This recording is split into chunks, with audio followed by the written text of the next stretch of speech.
Kieran, first of all, just looking back on the World Cup, do you have any regrets, or do you think the team could have done even better than it did? I don't think we want to look at regrets. We went out there with a mindset to try and win every game, and the progress and the journey that we went on was fantastic, but obviously was disappointed to get beat in the semi-final the way we started. But we came over so many obstacles in that tournament, and we've got to be proud of ourselves.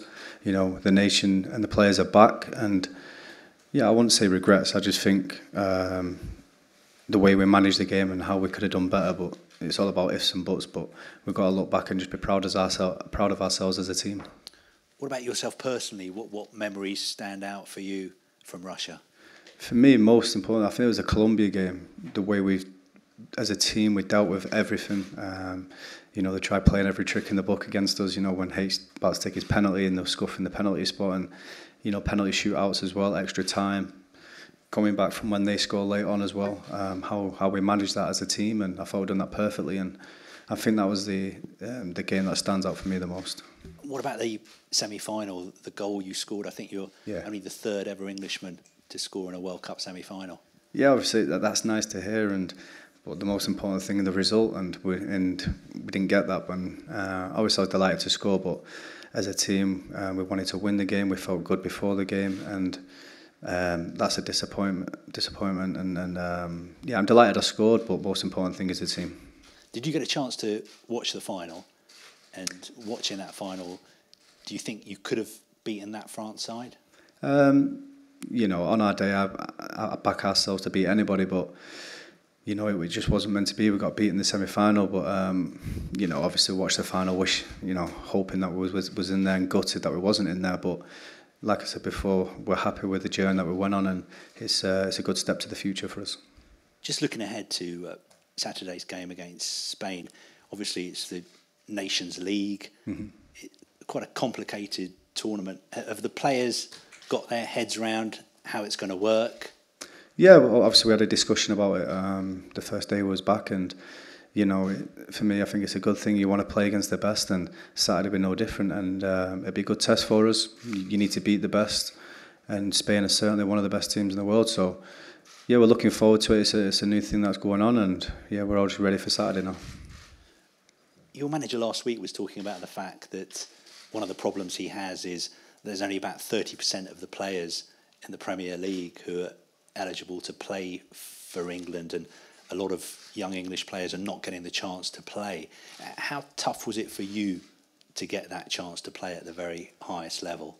Yeah, obviously it was difficult. I had to try and prove myself, but I was in the Championship at the time, and when I got my opportunity to play in the Premier League, I wanted to stay there. I wanted to establish myself as a Premier League player, and it took a long time for me personally, but I was willing to wait. And similar to when I went to Tottenham, I knew it was going to be difficult to get game time, and it took me a year and a half, 2 years to try and make that spot my own. So it's about being patient and waiting for your opportunities to come, and when it does, make sure you take them. And you need to do as well as you can for your club to try and impress the manager here, and hopefully get picks. But if you look down at the youth, 21s, 20s, there's so many good players, and they've just got to keep improving, learning, and being patient.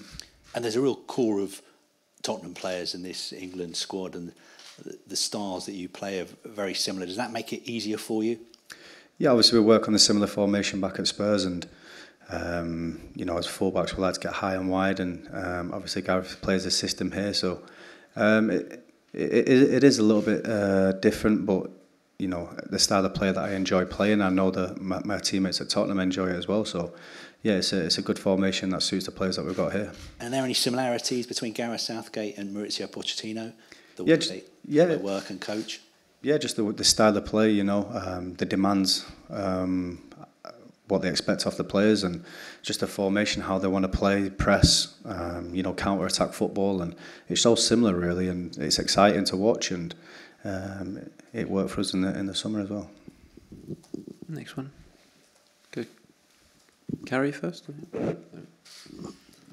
Kieran, I was just speaking to Harry and asking how he was, and he said he's not too tired because his baby daughter's sleeping well. There's a lot of concern about whether he can keep going after such an impressive World Cup campaign, and the same for you. But because you work in that hot zone a lot with Mauricio and he demands a lot of you, how closely are you monitored back at your training ground, and how good are you and Harry feeling right now coming into this and all the Tottenham players?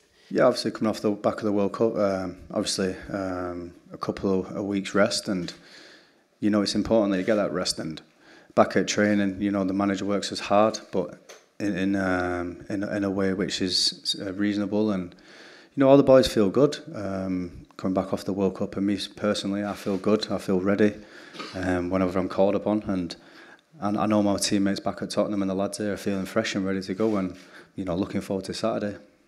And Harry, are you seeing him tiring? I know his ambition won't tire. I know he wants to play in every single game, but are you concerned for him? No, I'm not concerned. He's the first in, last out. He recovers well, as everybody knows, as a top professional. I can't see him slowing down. You see in games his work rate for the teammates in the games that we played this season. And I know he will be for the rest of the season. He's fit as anything. Like the team here, I see them training this morning, everyone's sharp and everyone's just ready. And for you, the last time you were all in this training ground, you were sat for that now iconic photo before you left up to Rapino, where, there were the jokes that the engine might be kept running on the side of the bus. That should be the slogan, and you proved everyone wrong. But you have become a famous name to a nation. How much has your life changed, and how has it changed you in confidence as a player?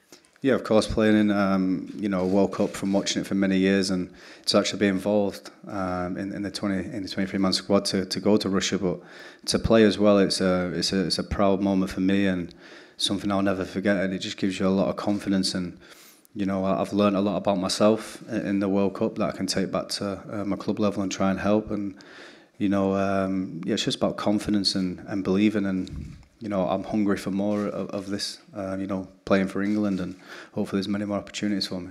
But how is the mentality in this team as you all return back together from when you were last here at St George's Park? Do you all feel like different players now? Yeah, because we played well as a team in Russia, and we got much more to offer though, and everything's changed.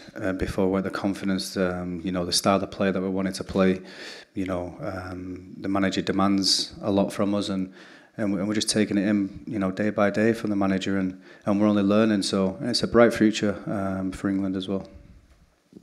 Yes, Jokery. Hi, Kieran. Off the back of the World Cup, how easy has it been mentally to park what happened and then start again on a new international campaign? What's that, sorry? How easy has it been to park what happened with the World Cup and start a new international campaign?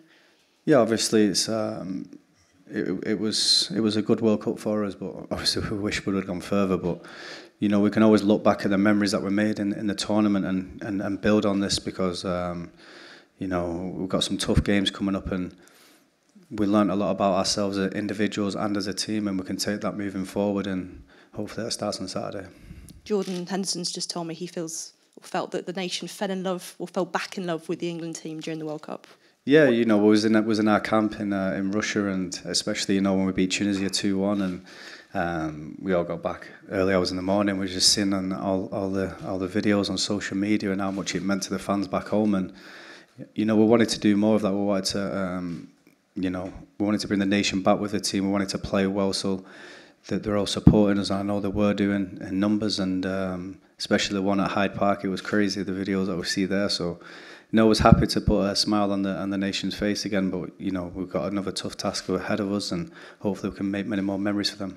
Does it feel like you've changed the perception of the England team? Yeah, I think so, especially after the World Cup, because I think all the fans realised, to the players here, how much it means to us to actually represent England, and we love coming here every opportunity that we get, and we want to put performances on the field to show them, how much it means to us to play every opportunity we get. With that in mind, what kind of a reception are you expecting over the weekend at Wembley? I think somebody mentions it's nearly sold out, and that's a good feel, and I hope we'll get a good reception. So I feel that we done well in Russia. So hopefully we can keep performing well and putting a smile on the fans' faces. Yes. Okay. After the game at Wembley, you go on the road. Is that something that you are looking forward to, playing at some grounds away from Wembley? Yeah, I think it'll be good. You know, we played Costa Rica at Leeds, and you know the atmosphere was crazy. You know, I think it'd be good for the fans as well. You know, travelling around. Obviously, for some families, etc., it might be difficult for them to get to Wembley to watch. So I think it's a good idea to travel. You know, play at different stadiums to give fans the opportunity to watch us play. And just quickly, on Saturday against Spain, what sort of a side do you expect to face? Yeah, it'll be a tough game. You know, everybody knows the players that they've got, but you know, we worry about ourselves. We've got so much quality in our side, and it'll be a good game, an entertaining game to watch. And yeah, it'll be tactical, but you know, two good teams going at it. Thank you. Okay, we'll finish this particular section with James Ollie at the front here before we move on. Kieran, do you feel like the next step for this team is to claim a big scalp like Spain? It was something that was said during the World Cup that you didn't face a truly top side, if you like, maybe apart from Croatia. Would beating Spain kind of be the next step in this team's evolution? Yeah, obviously in the World Cup you can only play who you're drawn against, and obviously Spain will be another big test, and we want to play the likes of Spain, to show that we're here, we're ready, and it'll be a tough test, but we know the quality that we've got in our dressing room, and on our day we can beat anyone.